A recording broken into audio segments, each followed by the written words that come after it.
Good morning, everybody. Thank you for being here with me this morning. My name is Janice Lee, and welcome to School After Hours. I have some wonderful people here with me that I'm going to take time to introduce to you. In today's topic, we will be covering coping with the coronavirus. As you know, we've been kind of in this trench for OST programming for a little bit since about March, when everything was shut down. A lot of things have gone on, so this is just a chance to kind of catch up with different programs to see what they're doing and how they're coping with coronavirus. So first, I will start with Miss Tiffany Thomas. Tiffany is the interim CEO and director of programs for Partnership for the Future. Ms. Thomas is a graduate of Virginia Commonwealth University. She has 10 years experience in youth development and has had various careers in nonprofit organizations and access programs. Ms. Thomas, how are you this morning? Good morning. I'm well and happy to be here. Thank you so much. Thank you for being here. It's always a delight to have you. Then I have Miss Amy Gelbeck.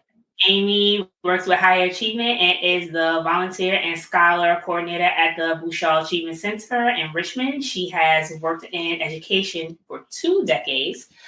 She started in museum education and then migrated to her own high school history classroom. And then from there, she kind of worked her way into OST programming. How you doing this morning, Amy? I'm good. Thanks for having me. I'm really excited. We're going to get the chance to talk about this. And last but not least, we have Ms. Brandy Pitt.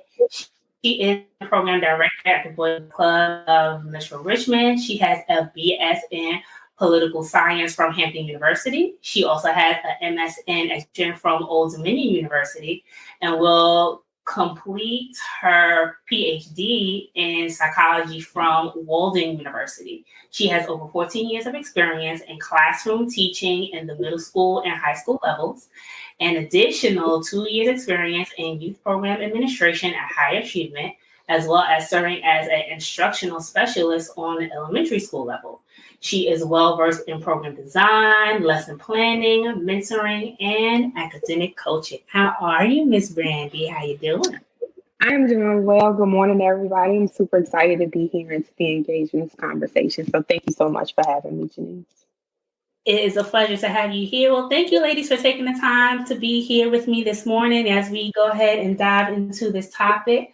I just want to take some time to extend this thank you from the bottom of my heart, and go ahead and kind of dial the clock back a little bit. Before the pandemic happened, I know every program is different and you're working on different things. So kind of let's visit that time before everything was put on pause, and kind of tell us from what standpoint, what type of events and projects, were you and your program working on? And we'll start with Miss Tiffany. Okay, great.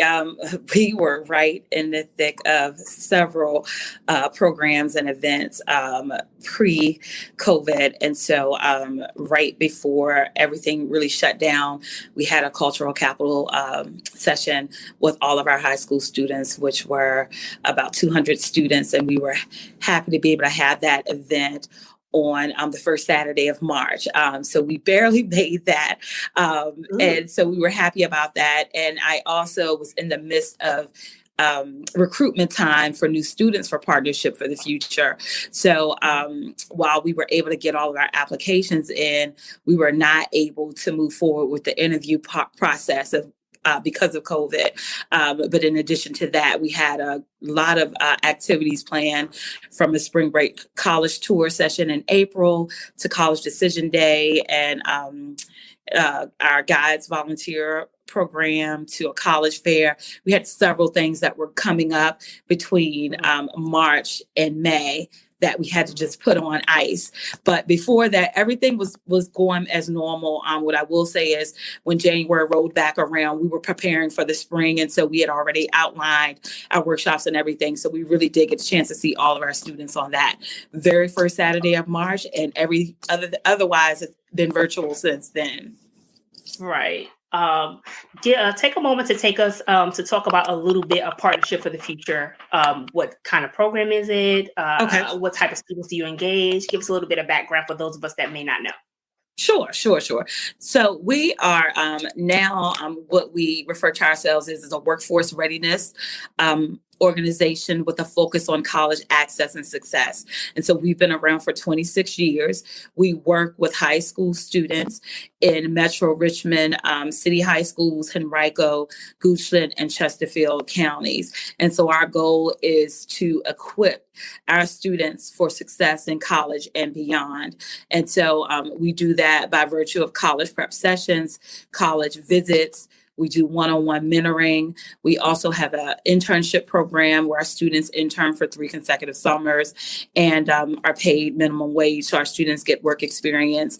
They gain a lot of interpersonal and work readiness skills while they're in the program. And so ultimately, our goal is to make our students competitive enough to get into any school of their choice and apply for the program. And so applications are open to freshman students in those high schools that we serve, which are 17 high schools throughout Metro Richmond. 17 high schools. Ooh, that's a lot. It's a whole lot of babies. But I've had the chance to see your students and see the work that you do, and it is excellent. And also having some of the students that I've mentored as well go through your program. So you guys do an awesome job. I just want to say and put that plug in there for you guys. You're welcome. Going ahead to Amy. Amy, ma'am, go ahead and tell us a little bit about the program that you work for and what were you doing pre-pandemic before everything was shut down and we were put on pause. Sure. So I started with Higher Achievement in the fall of 2019 as an achievement coach. Mm-hmm. Higher Achievement is a program for middle school students, 5th through 8th grade. And we work out of 3 feeder schools or 3 center schools in Richmond and have many, many feeder schools at each of those centers. And in pre-pandemic times, we would have physical center every day, Monday through Thursday. And students would have a study hall with achievement coaches and community meetings, and twice a week they had mentoring. So one of those days was humanities, and one of those days was STEM curriculum with the mentors. I transitioned into my current role as the volunteer and scholar coordinator in January. So I was just transitioning from one thing into the next when that all happened. And the ratio of time spent on the ground in the job to the time spent virtually quickly flipped. And so the majority of my job now has been done virtually. Right. It's a whole different experience from what you've seen and what you know about it. Yeah, it's definitely a different job than I was stepping into in January. Right. And we had already planned to ordinarily Higher Achievement runs a summer program. And the organization had already decided not to do that this year and to focus instead on recruitment for the following year. And working on curriculum and other sorts of internal work.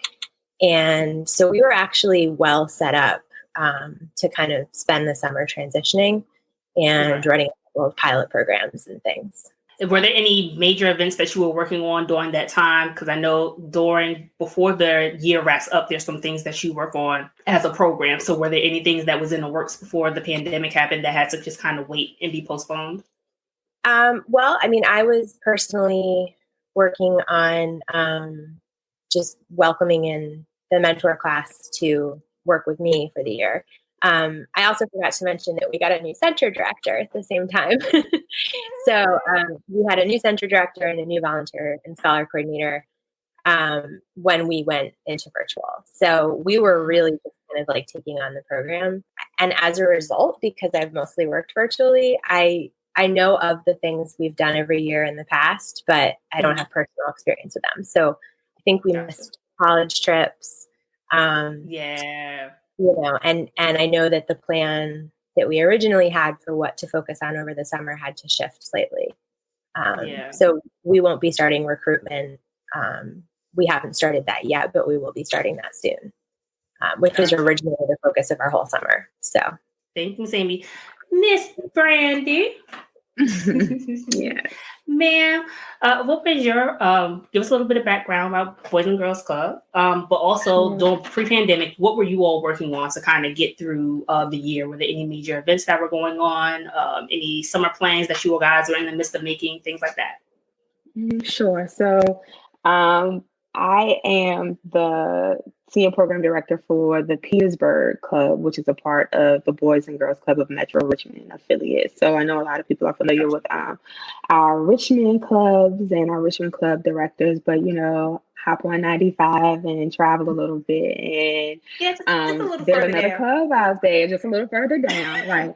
And so I think that my experience probably very similar to Tiffany's. I felt like, at the beginning of the school year, I mean, we hit the ground running. So many of our activities this past school year were designed to support, youth voice and to increase knowledge of like their culture and to sort of bridge a gap between their past and their present, all the while supporting social emotional development and letting them, know what's out there for them. So again, just being their authentic selves and really, really just trying to support children and their goals.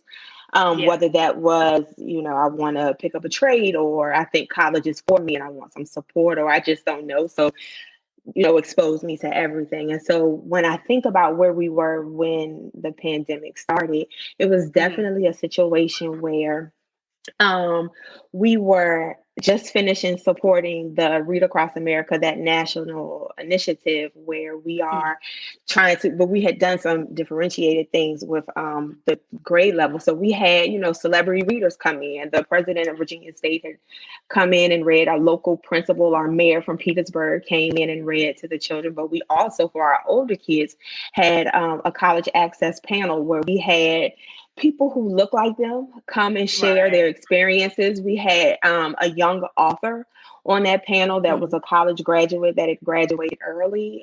We had taken field trips, like we had gone to see the MLK.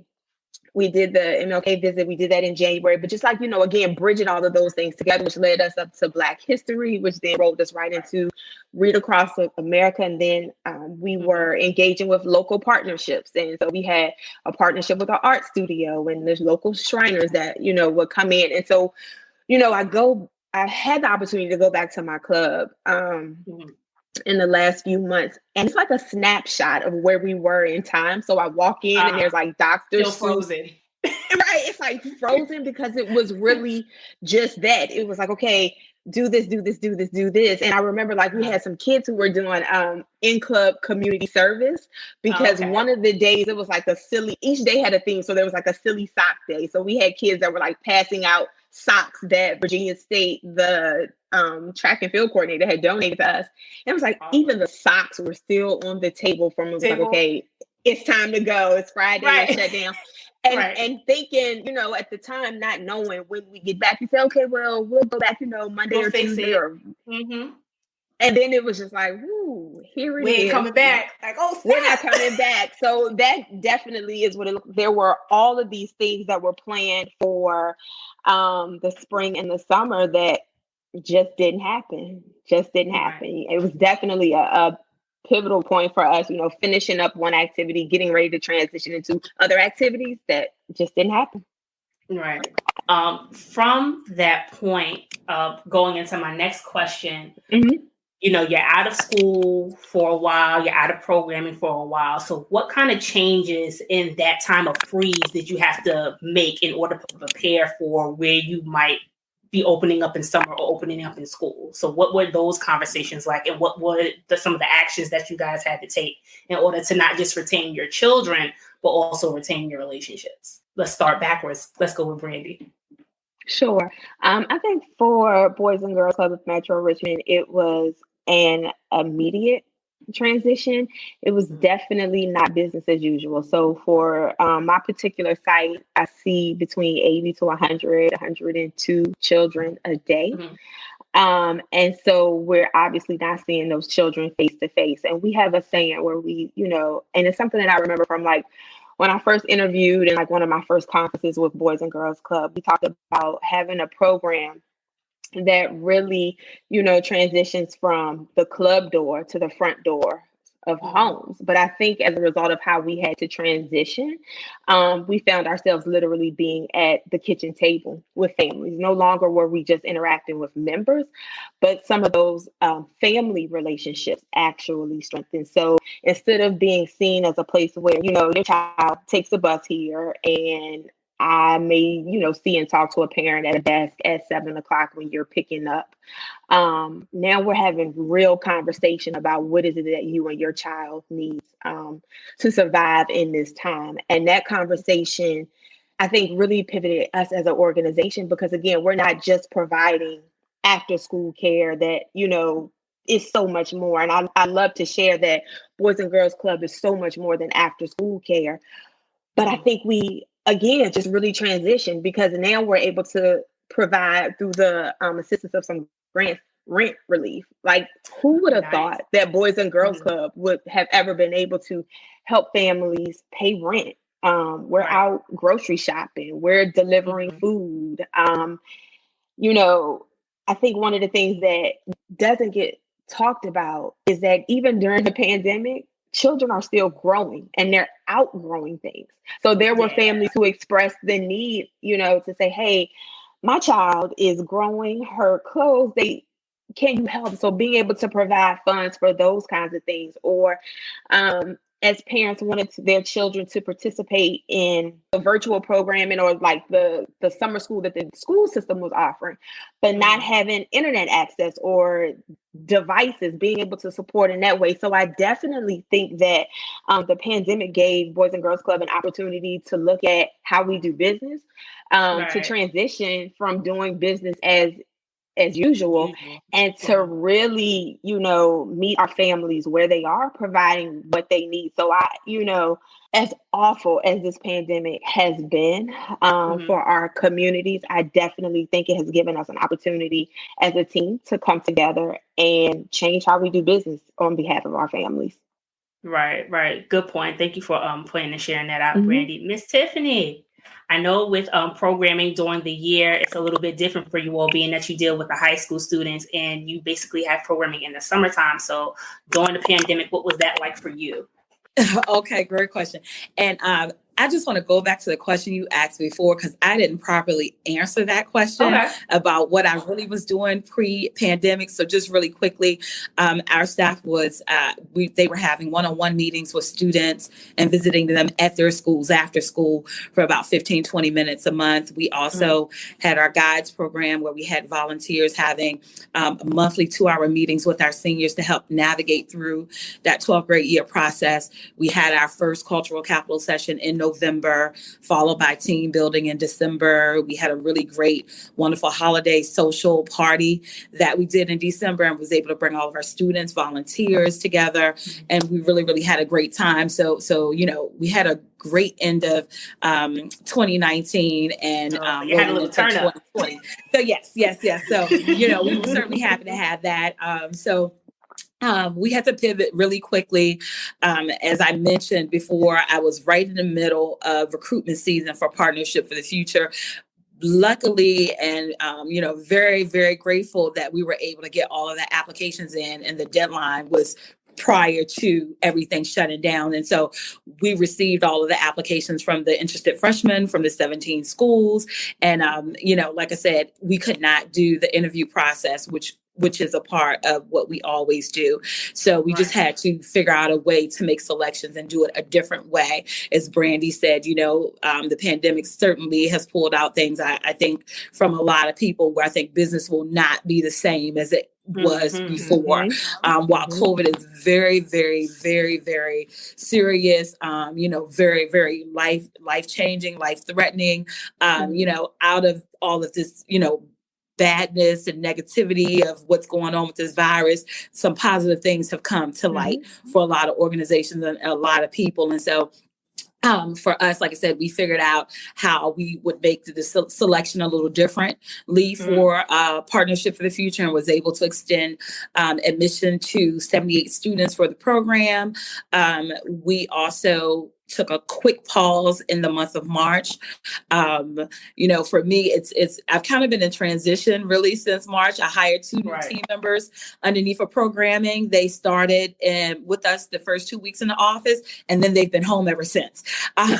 So yeah, we've had to pivot in a lot of different ways within Partnership for the Future. So being able to really fully train them, and then with our programming piece with the students, like I said, we had to cancel our internship interview day. We had to cancel our college fair. We had to cancel our 3-day, 2-day college tour.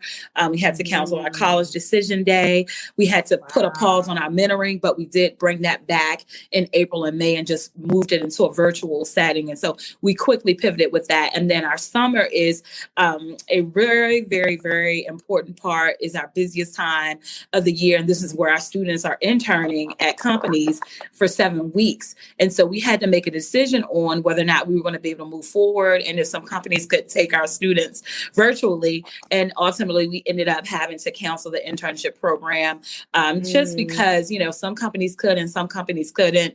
So we ended up canceling that. Of course, our students were really heartbroken about that, but we did pivot really quickly. The way that the internship program works is Monday through Thursday, students will go to work, but every Friday they would be with us having life development, skills training. So we still kept the Friday sessions. We just changed everything virtual. And instead of the internship, we did give our students the opportunity to work on some group projects. And so our new students worked on a Shark Tank style competition, and then our high school students working on the transition program.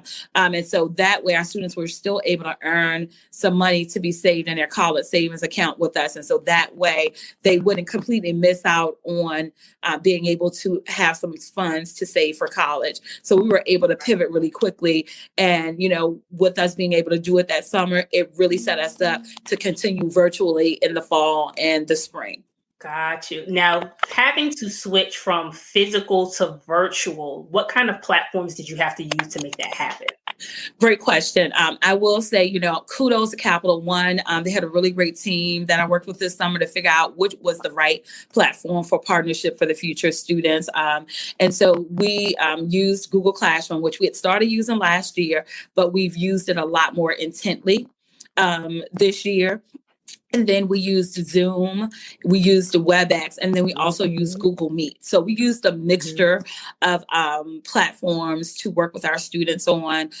We also had to make sure that our students had computers. So luckily for us, we had a pop-up lab. And so we set up different distribution spots throughout the city for students to pick up the computers so that they'll be able to do the sessions, and gave out hotspots as well. So those were the platforms and the things that we used over the summer to work with the students.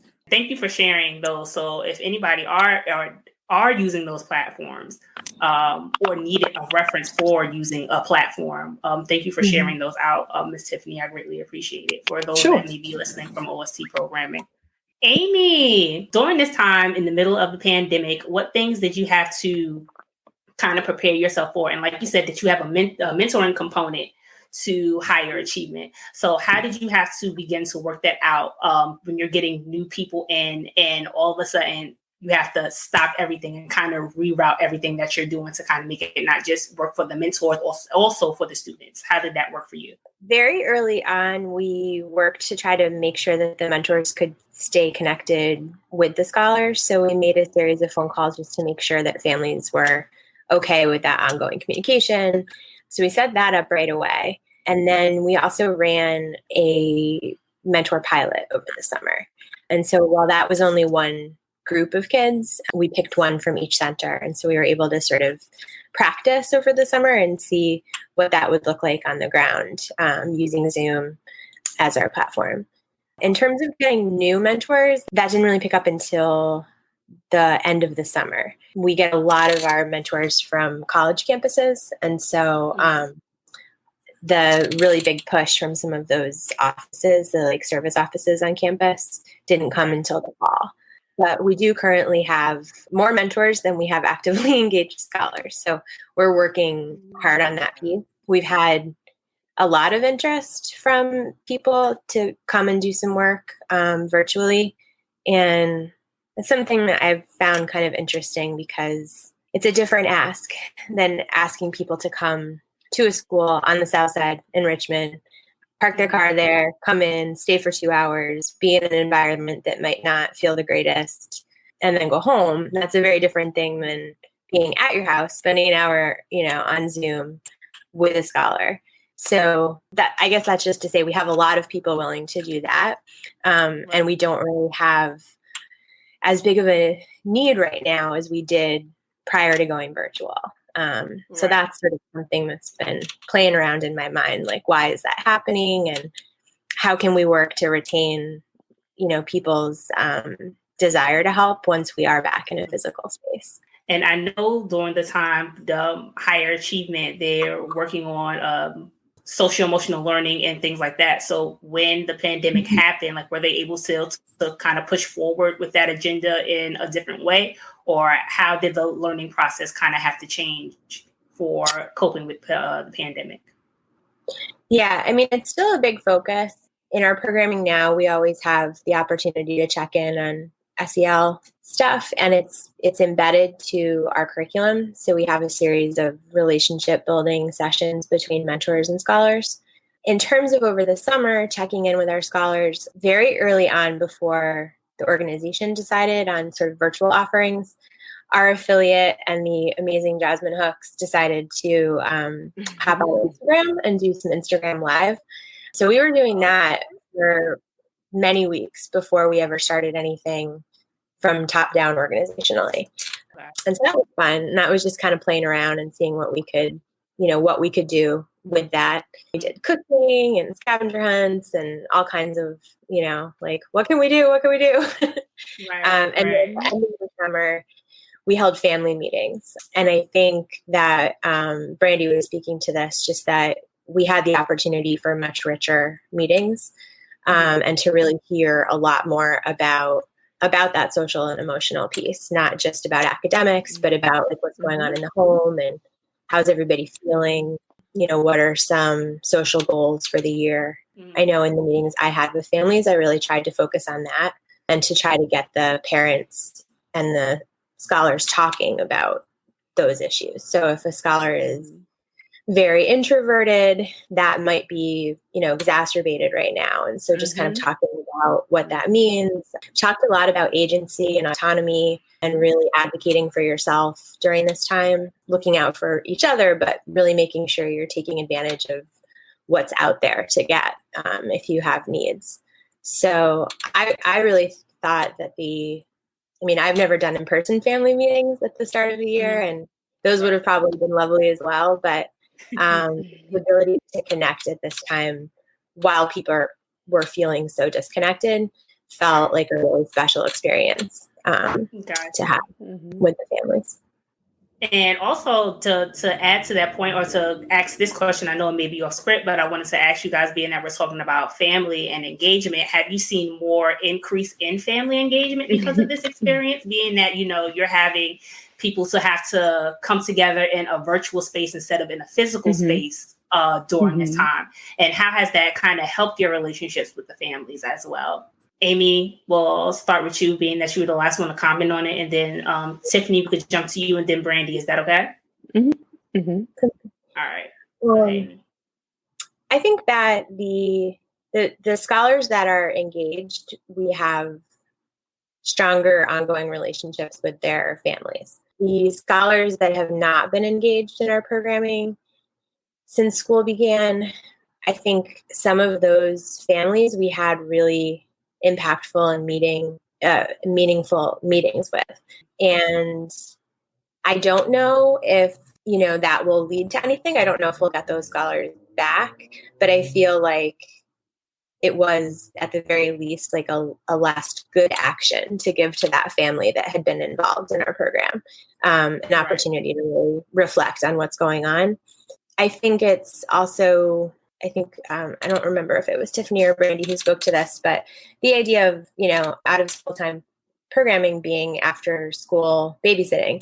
And of course, we're so much more than that, but the families that may want to be involved in what we're offering now, they just may have different needs or different focuses than the families that we were previously serving. We can't provide childcare. We can't provide a hot dinner and a snack. Like, those are not things we can give them every day right now. So, you know, it's a different kind of family need that we're filling right now. And I think it's complicated and we're working it out. Keep on working. The answer will come. Miss Tiffany. For us, ours is about the same. We have high school students, so it's not like the younger students, and you have to, our students, are high school. For the most part, they're highly motivated, and so our family engagement is about the same. So it really didn't change as much. Not for us. Gotcha. Okay, so still even kill, like even yes, parents were still involved as much as they could be or can be at any point in time. It's the same for us. Absolutely. Gotcha. Miss Brandy? Sure. I would say that surprisingly, our family engagement levels have increased. And I think that was something, I think on the one hand, it makes sense because you are dealing with families directly a little bit more than just, servicing a member. But at the same time, it was something I think that as we looked at trends and data, we found to be extremely surprising.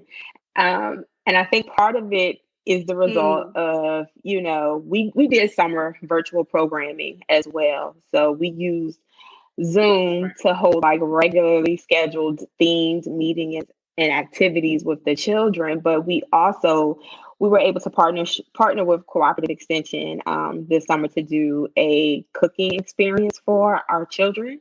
And what I realized is, as a result of that, not only were our children in the kitchen cooking and learning, but their parents were in the kitchen cooking with them. And so it would be nothing for someone to be reading a recipe, because they were encouraged, read the whole recipe first before you just start jumping in and pouring stuff in the bowl. Right.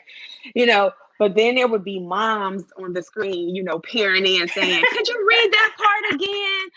Or could you tell me, because he missed that whole part. And now we had a mom who, that was the first time, being in the kitchen with her son was the first time in her life she had ever used a blender. We had moms sending us pictures of, I was at work when my child was on the phone going through the steps, but when I got off work, we cooked it together and look at this meal. And so moms and, they're sending me pictures and they're sharing the details and they're saying, this was good, or, I had my child add Cool Whip because none of us like this recipe, but Cool Whip makes everything better. And so I think between those kinds of, interactions, and again, because they saw us transition, I think it made families more comfortable seeing us as somebody different. They begin to see us more as just childcare. So they felt comfortable engaging with us in this new way and on a deeper level. So I think as a result of that, absolutely, that family engagement piece has increased. Awesome. And building those relationships, because I feel like it goes from being a place of the parents coming in and just picking up their child and being like, hey, how are you? What's going on? And the next thing you know, 5 seconds later, they out the door. They got things to do, where you actually have the actual time to kind of cultivate those relationships and kind of dig a little deeper. And they not just see you as somebody that is just someone that they entrust you with their child, but they start to see you as the individual that is invested not just in their child, but also in their family and their morals and things like that. So absolutely. Hearing those stories, I'm like, yeah, get there. Yeah.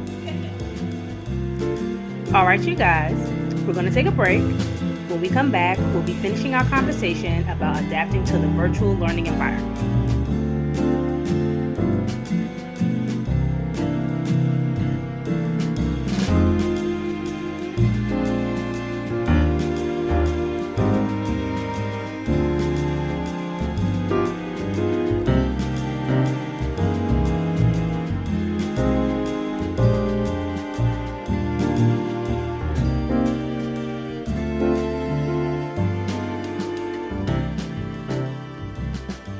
And we're back. Let's continue to talk about adapting to the virtual programming environment and finding the right resources. also for those things and using those resources were from Zoom to Google Classroom to WebEx. Were those some of the things that you had to dig and find, or was those resources just kind of made available to you, like you're probably in research or in just conversation? Like, so how did you start to put that process together? Okay, finding what this resource is, well, finding the need, and then finding the resource for meeting that need. Can we start with Tiffany? Sure. We can start with me. As I mentioned earlier, we worked with Capital One to, again, figure out what was going to be the best platform for us, since we were completely turning our Fridays into virtual sessions. And, really only had used Duo and FaceTime with the one-on-one mentoring meetings that we had a couple of months prior to. And so we certainly had several meetings, and they definitely did research and kind of brought the information back to us. And so, as I mentioned, we had already been using Google Classroom. And so, once they did the research, they said, if you already have that platform, the students are already signed in, you're able to really be able to use that to do the programming in the summer. We, certainly suggest that you all move forward with that. And then, as well as, like I said, that Zoom and WebEx for us, for our organization.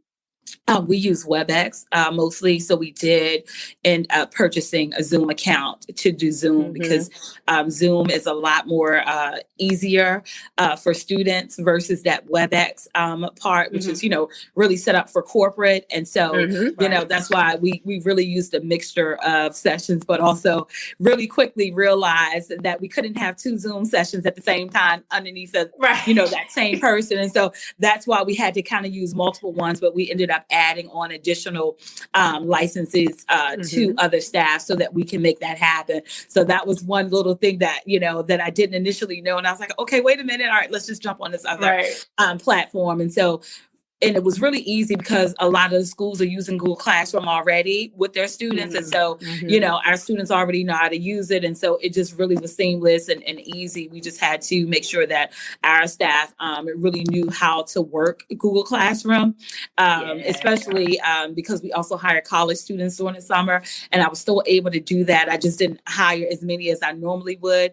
And so, with them, just being being removed from high school, they knew how to work it as well. So it was, like I said, easy and seamless for us to be able to start using those different things. And then we did start to use Google Meet for our project meetings that I mentioned earlier for the students. And so they started utilizing that as well.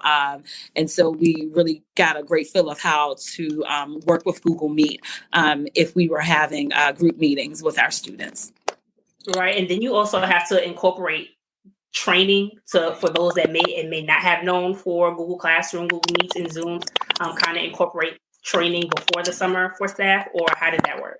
Yes, great question. So we did do some training in the beginning of June when we started working with our college students. And so, like I said, most of them already knew how to work the Google Classroom. And so for those that, didn't really know how to use it as much, we definitely had one-on-one training with them as well. And then the programming staff that I already have on hand made sure that that the summer staff also knew how to work those different systems. Amy, I know that you also dived into social media. So how did that work? That was, honestly, it was so early. It's all a blur. I don't really remember. That was March and April. I don't even know. It was fine. We had to figure out who was going to sign into Instagram and figure out, how not to laugh when you see someone's mom's crazy Instagram handle name and you're just like, oh, goodness. I'm going to pretend I didn't see that and just pretend that is, this kid. So that was a little bit weird. And I think Instagram's probably not the best platform for that sort of thing because of that. Also, our kids, 5th through 8th grade, 5th grade's a little young for their own Instagram accounts. So it was, not a perfect match. We've just primarily used Zoom. We're using Google Classrooms for the high school placement process. But that is primarily because that's what Richmond Public uses. In terms of like applications, there wasn't so much to learn. We've had a lot of learning curve in terms of technology. Richmond Public Schools gave out Chromebooks, which don't work the same with Zoom. So there's a lot of limited features and a lot of difficulty, especially if students are signing in with phones instead of computers. So there's a lot of that, and a lot of there has been training that we've done on best practices for Zoom for our mentors. And there's been, just a lot of like confidentiality stuff, like how do we handle having mentors with scholars in breakout rooms and make sure that we're keeping, sufficient oversight, because these aren't physical classrooms anymore that we can just pop our heads into and make sure everything's cool. So I think things pop up here and there and everywhere, and you just kind of have to figure out how to deal with them.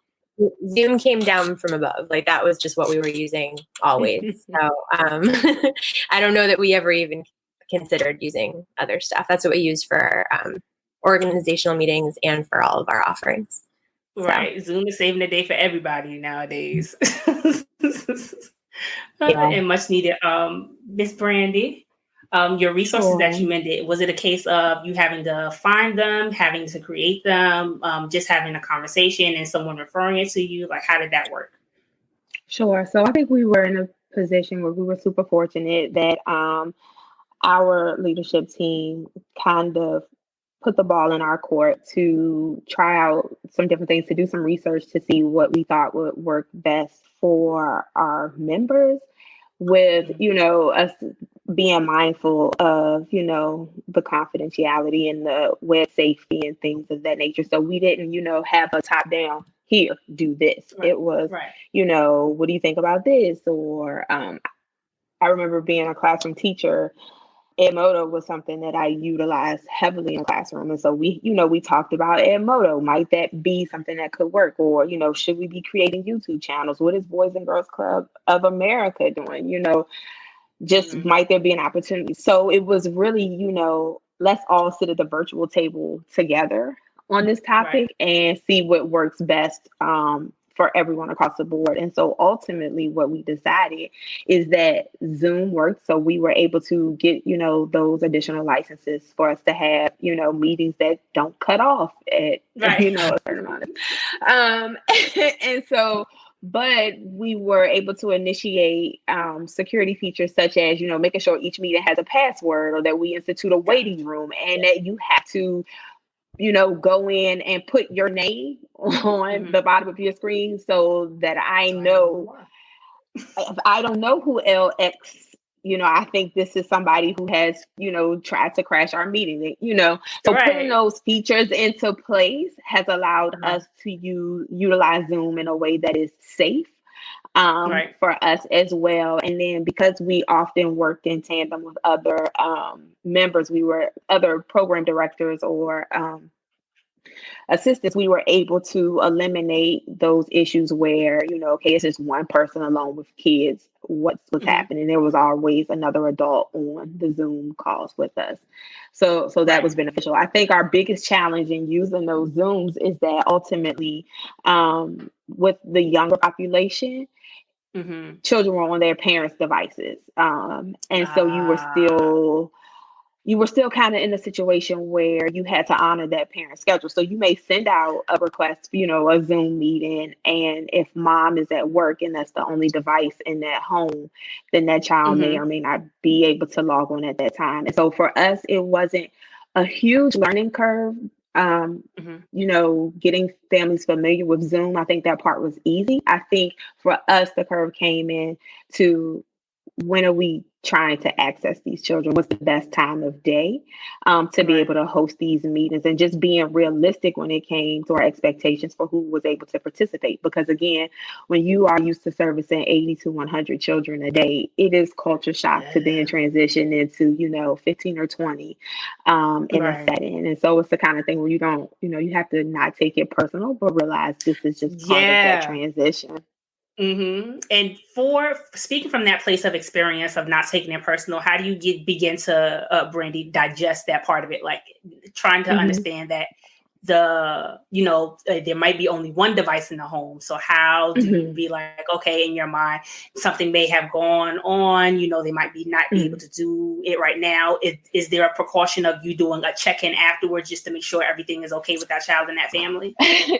Janice, that is such a good question. And the reason why I think that's such a great question is because, just being completely transparent, when you are thinking about our demographics, we tend to work with communities that are historically already marginalized communities, right? So things were hard for our families before the pandemic ever hit. And so the pandemic now highlights that our families have needs, right? And allows us to have deeper, richer conversations about what those needs are. And one of the things that we found as a result of that is, what might be common in one, in my mind, okay, kids have tablets, kids have phones, everybody has devices. Well, that's not everybody's reality, right? And so one of the things that became really apparent, and again, I feel like our team did such an amazing job with, realizing it, acknowledging it, checking it, and then how do we support, is that even something as small as a family that is tuned in, but everybody, may not have their cameras on.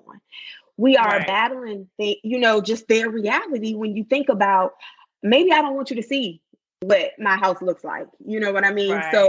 Don't, you can't make it about you. It's not that that child doesn't want to engage with you. And I think that's the beauty of having a classroom teacher background, because, you in a classroom, if we were in a physical space, you might see a child with their head down and think, oh, they're not engaged, or necessarily maybe want to assume the worst. And so I think there was a space for that to happen virtually as well. And you just kind of had to stop and check and say, wait, whoa, starting with us, as the leaders of the program, and, what am I bringing into this? What assumption am I making?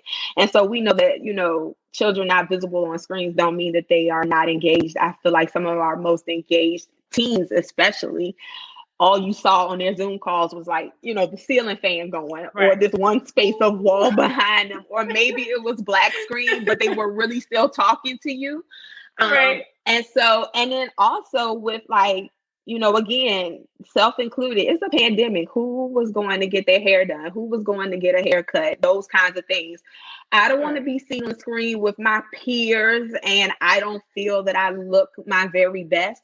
And so just having to be understanding of those kinds of things, I think, once as a program team, after you check yourself, and, you kind of, your families, your kids, and you see them, participating anyway. I think it was okay, it was easy to kind of okay, this is already reality, but they're still engaged. And so move on. Miss Amy, Miss Tiffany, did you want to add anything to that? The ceiling fan is priceless. That's absolutely truth. I've seen so many ceiling fans, and or the top of the head. I think that it's totally true. And I think one of the things that we've noticed as a Richmond programming team is your own behavior in big Zoom meetings. If you can reflect on that as it relates to your scholars showing up in meetings, then that will take you pretty far. We all revert to students when we're in big meetings. We all go back to our high school selves. I think even more in Zoom, so that's been really helpful. It's just to sort of think about, it is exhausting to spend all day staring at a screen, sitting in one place, looking at your face. And I think that especially for the age groups that we're all serving, I mean, I cannot imagine having to look at my own face at school when I was a preteen or a teenager. I mean, that would have just been torturous for me. And so I don't know. Yeah, a lot of grace, I think we have to have for everybody involved. The students have to have grace for you, and we have to have grace for them. So yeah, I agree with everything that Brandy was saying, especially the ceiling fan. Yeah, and I'll just add really quickly. I understand that and I keep going back to our group working with high school students. We mandated our students to have their cameras on. They know how Partnership for the Future operates. We wanted them to treat the summer session just as if they were in class in session. We told them that they needed to be properly dressed because they have a standard to uphold. And so for us, for Fridays, from the staff down to the students, we had the same attire, khaki colored pants, a collared shirt. And so they were used to doing those things on Fridays. And so we expected the same thing out of them. Now, we didn't tell them to dress in the PFF attire, but we told them to make sure that they were properly dressed and made sure that their hair was not covered. Again, high school students are totally different. And so for them, they definitely tuned in, and we told them, we need to see you. There is, a reward connected to what you're doing with us. And so they, for the most part, pretty much had their cameras on. And then, for any issues or things that may have come about or any technical issues, we made sure that they dialed in. And so, there was, for our students, no excuse at all, when it comes to those things. But again, high school was a little different. Most of them had their own computers. And like we said, we loaned out computers to them. And so they, used phones. And I remember that there was a student, she had graduated from high school. And so she was, in the transition between, graduate and becoming a college freshman. And she worked a couple of Fridays, and she was like, Miss Tiffany, I'm here. She was like, I have my earbuds in while I'm at work and I'm listening. And she sent me a message. She was like, I just want you to know I'm here. And she was like, and I have it on mute. So she made sure that she was there, and she wanted to make sure that she was able to receive her full vest bonus. So again, ours were connected to that money for college. So our program is a little different. And so they know what the standard is when it comes to that. So I think we certainly had it definitely a lot more easier. But I also can relate to you, Brandy, with, the names at the bottom of the screens. And so making sure that we knew who they were, especially within Google Classroom. And Janice can attest to this. You see Clown 06, you're like, who are you? Right. What's your name? That is not what's on your birth certificate. Right. And we're like, and especially for our new students, which Janice worked with, we are just getting to know them. So we don't know your emails. We don't know who you are. So, for us, we're like, listen, use your real name and, make sure we had our new students send us a selfie of themselves, because typically we would have taken our new students to Randolph-Macon College for 4 days and 3 nights overnight stay. We had to cancel all of that. And so we would have taken individual pictures of them there, because that helps us put a name to a face when you're working with 70, 80 plus students, just trying to get to know them. So we were like, listen, send us a selfie so that when we connect virtually, we can start making that connection. So that is something that we did as well. So just wanted to add that piece to it. So I know, Amy, you guys didn't have a chance to do summer. Summer was more like a prep for you to prepare for the school year. But going through the experience of, pandemic, everything shut down, and kind of work through programming, my question to you all is, once you had to learn that curve and still had to go into summer, this is probably more so for Brandy and for Ms. Tiffany, like, how were you able to kind of still keep your stakeholder relationships and still kind of build to kind of get you where you need to go as far as programming and for students? For us, it was relatively easy. I could go back to that internship program, because that is what we run. Most of our students are interning for 7 weeks. And then we have some students that are doing job shadow. And so, from us, it was making sure we had an understanding with our business sponsors. And really, we surveyed, we talked with them about, again, the ability to be able to still have students virtually or not. So we had those conversations early on. And, ultimately, like I said, we made the final decision, and the companies were okay with that. We made sure that we reached out to every single one. And what we did in lieu of the internships, we still had our students reach out to the businesses at least twice this summer to make connections with their former supervisors and new supervisors. And some students had 2 workshop sessions, which were held by a larger organization. So we were still able to keep our stakeholders. We were still able to keep our volunteers. We utilized a number of volunteers over the summer. And so we were able to still utilize them for our career series sessions, in which we offered 15 of those this summer, and they were optional for students to sign up for. And for each session, we definitely had anywhere from 10 to 15 students. Same type of thing with our sip and chats that we did with our rising college freshmen. We had 50, hold on, let me get my thoughts together, not 54, 42 high school graduates. And we were still able to have the volunteers to come and do the sip and chat with them. So it was relatively easy for us because, I mean, everybody was going through it at the same time. And so, our business sponsors and our stakeholders also knew that, we wouldn't be able to do that because it's safety precautions and safety reasons. Yeah. And so, they were just really happy that we were able to quickly pivot and come up with a great option for them. And we shared with them the transition projects and the Shark Tank style competition and what we were going to do in lieu of the internships. And they were all on board. So we included them from the beginning with the process. Okay. So they were part of the conversation when it came to making those decisions and seeing where everybody was so that they can contribute to some degree of how they may have in the past. Yes, absolutely. Okay. So you had what was it? A sip and chat. It's just what was sip and chat? Yeah, we started it probably about 3 or 4 years ago.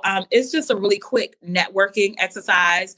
In business, a lot of times it takes you 30 minutes to sell yourself or sell your idea. You may be walking with somebody and you only have a really quick time. So it's just putting our students through a really quick 30-minute session with, someone to really utilize those networking skills because they're getting ready to go into college and we'll have to start to do those things when it comes time to get internships in their career fields, their plans of study. So, yep, that's where I sip and chat. And normally we would have coffee and tea and we would have the conversation over it. But everybody, I said, listen, go in your fridge at home and grab your coffee and tea, and we can still do it virtually. So, that was certainly something that we kept with it. So, yep. Gotcha. Okay. I just, for some of us that didn't know, i.e. me, want to get some more information. Brandy, how were you able to still engage stakeholders? I know you talked about in the beginning before pandemic, you guys had some projects that were coming about and that you were working on. So how are you still able to get your stakeholders kind of still invested in the program or stay invested in the program and kind of work with you through the things that you want to do for the summer?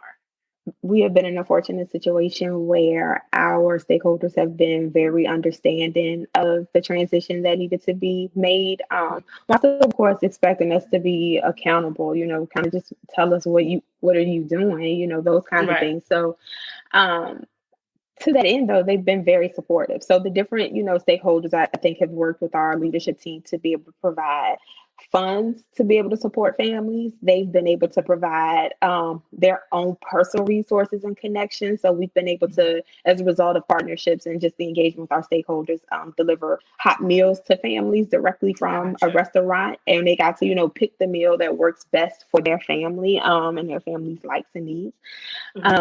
We've had meetings and just, keeping those lines of communication open.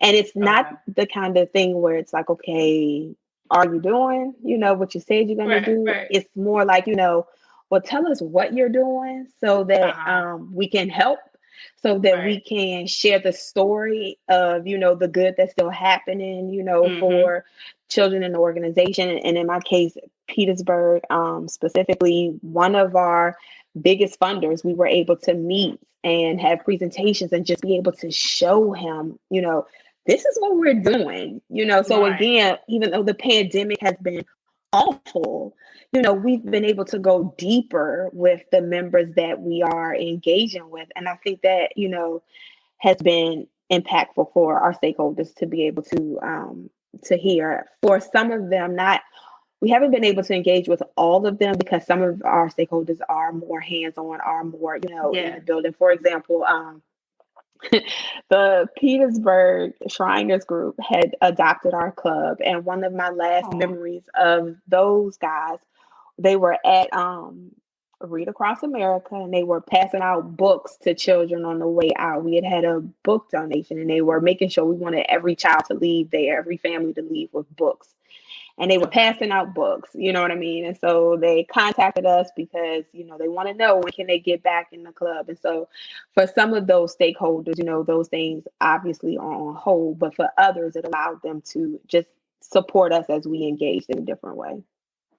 Right. And how were you able to identify, those student needs as well as those family needs to kind of have stakeholders come in and kind of help you guys with your mission or with your plan? Sure. So again, I think it was touch and go at first because like you said, you are that face in the building who is like, okay, well, I know Miss Right. Brandy is over the programmer and I see her at these programs, but now Miss Brandy is, trying to ask real questions about, what my family needs. And so Okay. Those I check-ins. think that, yeah, and I think that and the initial uncertainty about how long this was going to last, I think the combination of those two things, some families initially weren't really comfortable either. They either weren't comfortable sharing those kinds of details or they thought that this would be temporary. And so that we're good right now. A lot of families Okay. initially said, we're okay right now. We don't have a lot of needs. And as time passed and, parents began to be furloughed or have to go on unemployment and things of that nature, I think families became more open to sharing. They became more trusting of us, and those conversations allowed us to be able to go back to our stakeholders and say, this is what families are saying. This is, what families are saying they need and or could benefit from.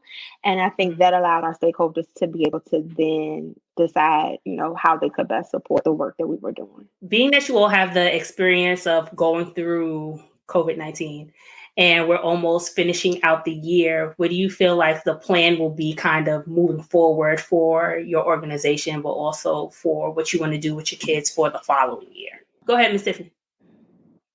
Okay. All right, great. For us, we will continue to be able to fully service students in a virtual format as long as it takes. So, we won't start to have meetings with students until school is back in place because that way we'll feel comfortable once that is lifted. So we would still be able to do our programming virtually. We have came up with creative and innovative ways to do some of the in-person sessions, be it doing a video in which we did that for our closing ceremony and recognizing our graduates and where they've been accepted to college, how much scholarship money they received. So we took an in-person big celebration program and turned it into an 11-minute video. And we did something similar with the college decision day and turned it into a video. So we just continue to make sure that we have those creative things that pop up so that we can still broadcast and showcase our students. And I know specifically for that Reaching for the Stars video that's 12 minutes long, we can only have but so many guests. But when we put that video together and posted on our social media, it reached way more people than it would have, if we would have had it in person. So I think for us, again, Brandy talked about it in the beginning, going through this, the pandemic and COVID, it definitely will be changing our program for the better. And I foresee us doing some things virtually now,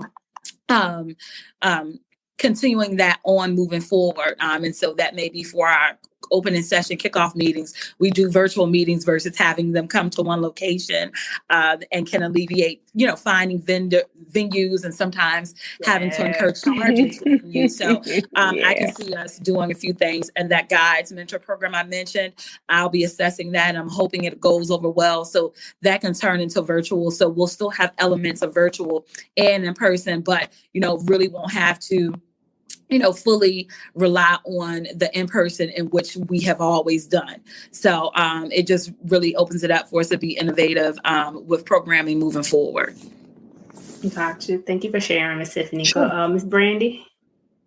Sure. I just think that moving forward, we are also equipped to be able to, either through the virtual platform or being able to when we have our cooking program, we meet with the cooperative extension representative and we deliver those supplies to those families, or they meet us and do a pickup, of course a very COVID safe pickup. So I think we are equipped to move forward. I think the biggest thing that me personally I'm most excited about is that this pandemic has forced us to think and operate outside of the box. And I think for a while we wanted to get outside of that box anyway.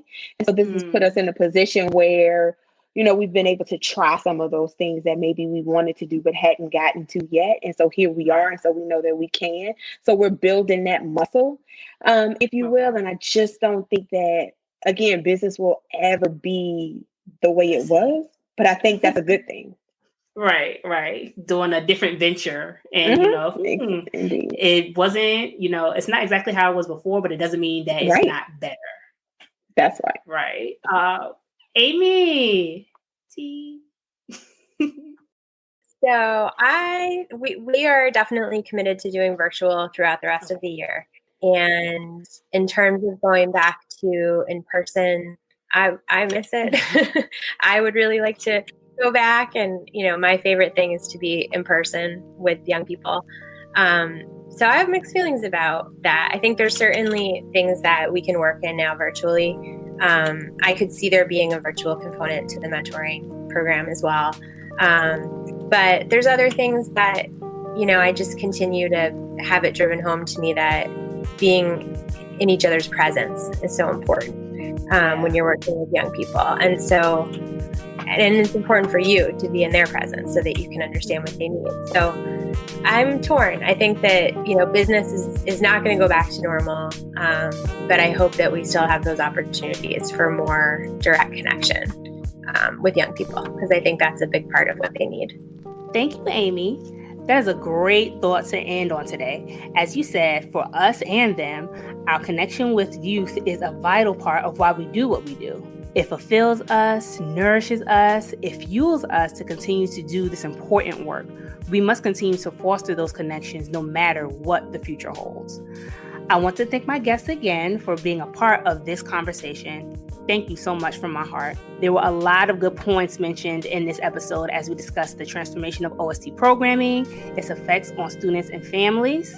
Also, we talked about stakeholders, including families, how they continue to invest in our programs and lend an extra hand when they can, and how this experience has helped us prepare for the future, whatever it may look like. The main thing that stood out to me in this conversation is our tenacity to continue to serve. Even though it's difficult, program stakeholders and frontline staff are combining resources to make OST programming happen for our students. For your unyielding dedication, I want to say thank you. Thank you. Your efforts mean more than you ever know. Please tune in to our next episode on November 19th. That is a Thursday. It's 2 weeks from now. Find out more about us. Go to our website, www.schoolafterhours.net. Also, follow us on the gram. Send us some pictures of, your after school programming, what you all are doing right now. Kind of share the stories to let everyone know that we are still making an impact and that we are still relevant to the conversation of education. Share us, please. Share us. Share us with your friends, share us with your family, share us with your network. Like I said, help us spread the word about some of the great things that we're doing out in OST programming and youth development. And also, tell us some of the topics that you want to talk about or some of the topics that you want us to discuss. It's not just my broadcast. This broadcast is also for you all. So I want to know a little bit more about what you think and what you feel. So with that being said, that ends our show, and I will see you next time. Bye.